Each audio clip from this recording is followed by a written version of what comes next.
తెలంగాణ ప్రజానీకానికి నమస్కారాలు తెలియజేసుకుంటూ ఈరోజు కేటీఆర్ తైతక్క గురించి 2-3 ముచ్చట్లు చెప్తాను. నేను మొన్న టీవీలో చూసినప్పుడు ఎక్కడో కేటీఆర్ కార్యకర్తల మీటింగా లేకపోతే వాళ్ళ పార్టీ మీటింగా ఏదో మీటింగ్లో అతడు మాట్లాడుతున్నాడు. ఏమని అంటే, రేపు స్థానిక సంస్థల ఎలక్షన్లు వస్తున్నాయి, అన్ని ఎలక్షన్లలో మనమే గెలవాలి, ఎవరికి భయపడొద్దు, పోటీ చేయాలి, గెలవాలి, మనమే అన్ని అధికంగా సీట్లు సాధించాలి అని ఒక ధైర్యాన్ని కార్యకర్తలకు పార్టీ శ్రేణులకు నూరిపోస్తున్నట్టుగా అతని మాటలు స్పీచ్ ఇస్తూ, అదేవిధంగా ఏమన్నాడంటే, నేను ప్రతి గల్లీ ప్రతి ఇంటికి నేను తిరుగుతాను, అప్పటి స్థానిక సంస్థ ఎలక్షన్లు అప్పటి వరకు కూడా అక్క మన కవితక్క కూడా వచ్చి ప్రచారం చేసి తిరుగుతుంది బజార్న అని అనగానే కేటీఆర్ గారు వాళ్ళంతా ఇక వాళ్ళు అసలు ఒకటే కీకలు విజిల్లు అని కేరింతలు కొడతారు. అసలు కనీసం కొంతనన్నా ఆలోచన ఉందా?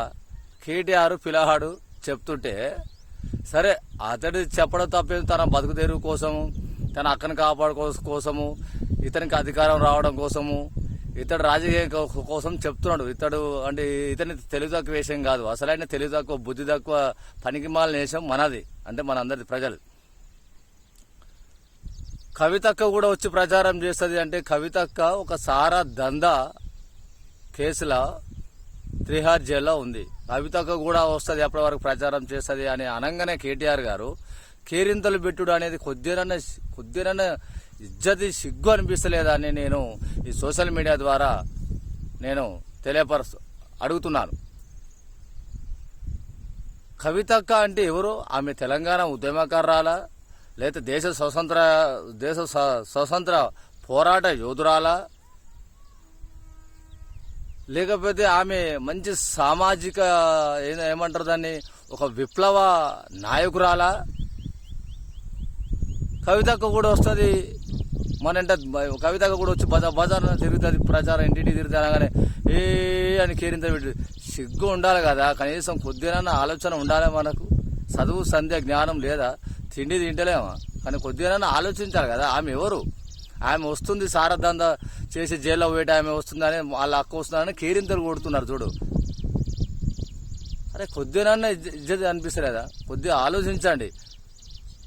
కేరింతలు కొట్టంగానే కాదు. అందుకనే మనం ఈ రకంగా ఉన్నాం కాబట్టి పాలకులు ఆ రకంగా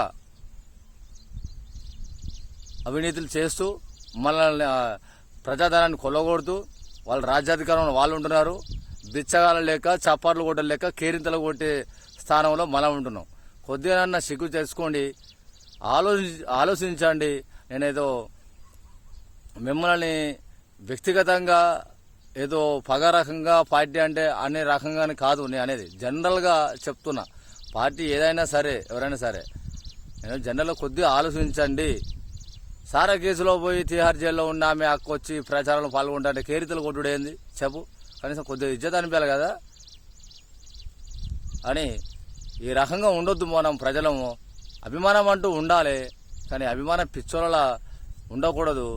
వాళ్ళు లంగతనం చేసినా, దొంగతనం చేసినా, భూదోపిడీ చేసినా, ఇసుక దోపిడీ చేసినా, ధన దోపిడీ చేసినా, మనల్ని పోలీస్ కేసులో ఇరికించి లోపడేసి కొట్టినా, 3rd డిగ్రీ ఇప్పించినా ఇక సిగ్గు లేకుండా మనం అని ఉండేనా అందరికీ?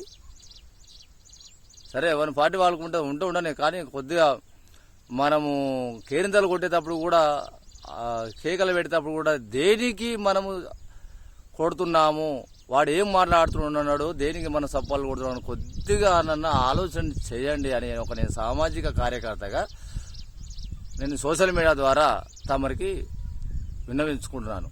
ఇది ప్రజలారా.